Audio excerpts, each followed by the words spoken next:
তো আমার এই স্টেপটা দেখে রাখুন, অবশ্যই আপনারা করতে পারবেন। প্রথমে মোবাইলটাকে আপনারা সুইচ অফ করবেন, ঠিক আছে, পাওয়ার অফ করে দেবেন। পাওয়ার অফ করার পর ঠিক আছে কিছুক্ষণ দাঁড়িয়ে যাবেন, ঠিক আছে, দাঁড়িয়ে যাওয়ার পর মোবাইলটা আবার এই সামনের দিকে বুতাম দেবেন, এই বুতামটাও পাওয়ার অফ বুতামটাও, আর সামনের পিছন দিকে যে বুতামটা আছে এই বুতামটা, ঠিক আছে, দুটাকে একসঙ্গে টিপে রেখে রাখবেন।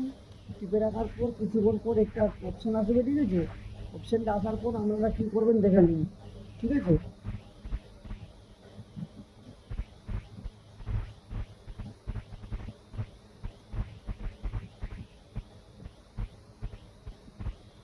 এসছে, ঠিক আছে, online update forward forward data, ঠিক আছে, রিপোর্ট ডিভাইস।